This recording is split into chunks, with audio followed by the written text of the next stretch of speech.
Hello বন্ধুরা, welcome back another video.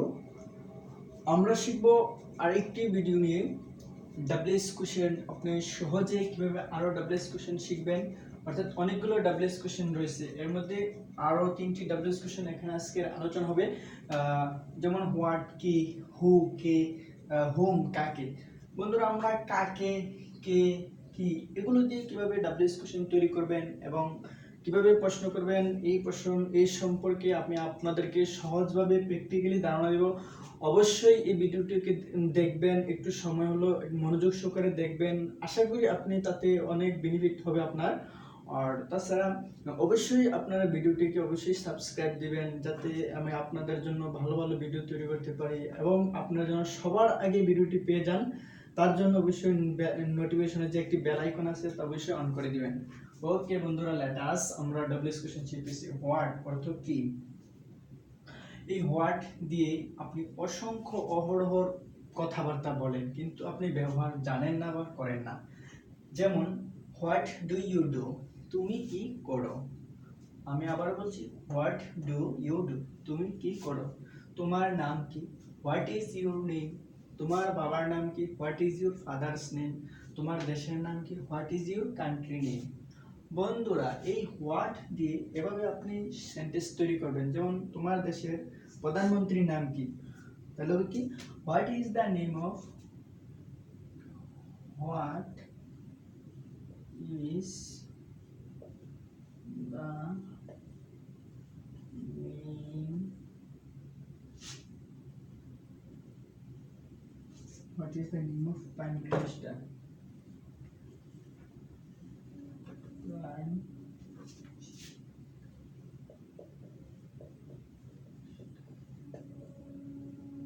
in your country, তোমার দেশের প্রধানমন্ত্রীর নাম কি। তোমার দাদার নাম কি, what is the name of your grandfather. বন্ধুরা, হোয়াট ইজ দিয়ে ব্যবহার করেন এবং কি হোয়াট ডু ইউ ডু, তুমি করো। তারপরে যদি বলি তুমি কি চাও, তাহলে কি হবে,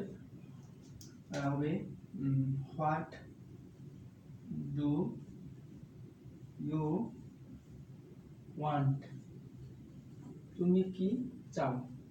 ঠিক আছে। বা তুমি কি চেয়েছিলে, আমি যদি বলি তুমি কি চেয়েছিলে, আমরা উত্তর বলে আমি একটি কলম চেয়েছিলাম। তো তুমি কি চেয়েছিলে, তাহলে কি হোয়াট ডিড ইউ ওয়ান্ট, তুমি কি চেয়েছিলে। এই ডু ডিড দিলে হবে অতীত, আর উইল দিলে হবে ভবিষ্যৎ। যেমন কি তুমি কি চাবে, হোয়াট উইল ইউ ওয়ান্ট, তুমি কি চাবে। হ্যাঁ, আশা করি এটা বুঝেছেন। Next, what does he do. বন্ধুরা, এখানে ব্যবহার করেছি ডু আর এখানে ব্যবহার হচ্ছে ডাজ। তার মানে হলো, আপনারা জানেন অবশ্যই, থার্ড পারসন সিঙ্গুলার নাম্বার হলে সাবজেক্ট এখানে থার্ড পারসন সিঙ্গুলার নাম্বার, হি, সি, রহিম, করিম। আমি আবারও থার্ড পারসন সিঙ্গুলার নাম্বার কিভাবে চিনবেন আবারও একবার বলে দেই। আমি, আমরা, তুমি, তোমরা, তারা ছাড়া এই জগতে আছেন যারা, থার্ড পারসন সিঙ্গুলার নাম্বার তারা। যেমন হি, সি, রহিম, করিম, পাখি, আখি, যে যত নাম আছে সব নামগুলি হলো থার্ড পারসন সিঙ্গুলার নাম্বার। ওকে, আশা করি আপনি বুঝেছেন। এই কারণে ডাজ বলেছে। হোয়াট ডাজ হি ডু, সে কি করে। এবার যদি বলি সে কি করেছিল, হবে হোয়াট ডিড হি ডু, সে কি করেছিল। তারপর যদি বলি তুমি কি করবে, তাহলে কি হবে what what will you do, তুমি কি করবে। হোয়াট উইল ইউ ডু ভবিষ্যৎ বুঝেছে, তুমি কি করবে। আমি আবারও বলি, বর্তমান বোঝালে ডু বা ডাস, অতীত বোঝালে ডিড, ভবিষ্যৎ বোঝালে will. Okay, next, what are you eating, তুমি কি খাচ্ছ। আমরা অনেক সময় খাবার অবস্থা দেখলে আমরা বলি তুমি কি খাচ্ছ বা তুমি কি খাও। তাহলে যদি বলি তুমি কি খাও, হোয়াট ডু ইউ ইট, তুমি কি খাও। আবার যদি বলি তুমি কি খাচ্ছ, হোয়াট আর ইউ ইটিং। যদি বলি সে কি খায়, তাহলে হোয়াট ডাস, কি হবে হোয়াট ডাস হি ইট, সে কি খায়। আবার যদি আমরা যদি ইটটা পাল্টে অন্য কিছু বলি যে সে কি লেখে, তাহলে হবে কি what does what does he write. এবার যদি বলি সে কি লিখেছিল, হোয়াট ডিড অতীত, হোয়াট ডিড হি রাইট, সে কি লিখেছিল। সে কি লিখবে, হোয়াট উইল হি রাইট। এবার যদি আমি বলি তুমি কি লিখবে, বলবো কি হোয়াট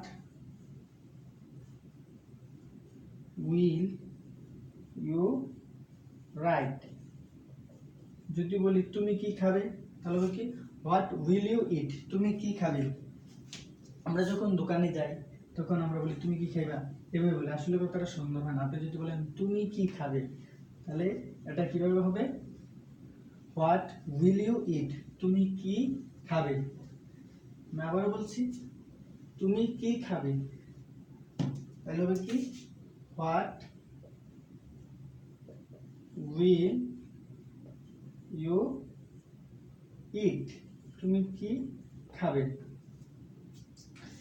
তুমি কি খাবে, সে কি খাবে, হি উইল ইট, রহিম কিভাবে খাবে, রহিম উইল ইট, এভাবে হোয়াট উইল রহিম ইট, রহিম কি খাবে।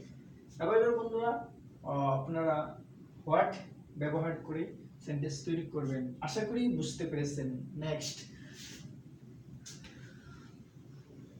এবার শিখবো আমরা হু, অর্থাৎ হু অর্থ হলো কি। মানে হু এর পরে সাধারণত ডু ব্যবহার হয় না, ডু বা ডাস। হু এর পরে সাধারণত ডু বা ডাস ব্যবহার হয় না, শুধুমাত্র অক্সিলারি ভার্ব থাকলে, যেমন কি ইজ অর্থাৎ be verb, am, is, are, was, were, এগুলো ব্যবহার হয়। যেমন কি হু আর ইউ, তুমি কে, হু আর ইউ, তুমি কে। এবার যদি বলি সে কে, তাহলে হবে who is he or she, সে কে। এবার যদি বলি সে কে ছিল, তাহলে কি হু ওয়াজ হি অর শি, সে কে ছিল, হু ওয়াজ হি বা দিদারান শি, সে কে ছিল। তাহলে হু অর্থ কে, who is he or she, সে কে ছিল। হু আর ইউ, তুমি কে, অর্থাৎ আমরা যখন কথা বলি মোবাইলে তখন ফোন আসতে বলি তুমি কে বলছো, তাহলে যদি বলি তুমি কে বলছো, তাহলে বলি who are you talking, who are you talking, তুমি কে বলছো। তো এখানে আছে হু ইজ টকিং লাউডলি, কে উচ্চস্বরে কথা বলছে, হু ইজ টকিং লাউডলি, কে উচ্চস্বরে কথা বলছে। এবার যদি বলি সে কে উচ্চস্বরে কথা বলে, তাহলে কি হু টক্স লাউডলি, কে উচ্চস্বরে কথা বলে। এবার যদি বলি কে উচ্চস্বরে পড়ছে, তাহলে হবে কি হু ইজ রিডিং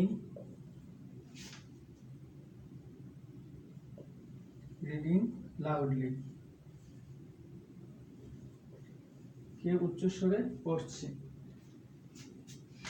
কে ইংরেজি চর্চা করছে, হু ইজ প্র্যাকটিসিং ইংলিশ, কে ইংরেজি পড়ে, কি হবে হু রিডস ইংলিশ, কে ইংরেজি পড়ে।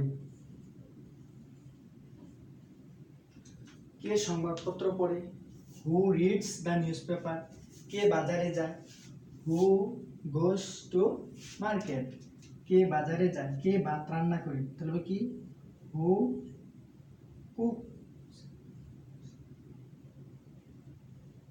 কুকস রাইস, কে ভাত রান্না করে। এবার যদি বলি কে ভাত রান্না করেছিল, তাহলে হবে কি হু ডিড কুক রাইস, কে ভাত রান্না করেছিল। এবার যদি বলি কে ভাত রান্না করবে, হু উইল কুক রাইস, কে ভাত রান্না করবে। এবার যদি বলি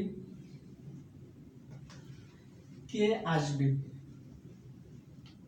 তাহলে কি হু উইল কাম, কে আসবে। হু উইল কাম, কে আসবে। বন্ধুরা আপনারা ভার্ব চেঞ্জ করে করে বিভিন্ন ধরনের ভার্ব চেঞ্জ করে করে আপনারা ব্যবহার করবেন। আশা করি বুঝতে পারছেন এটাও।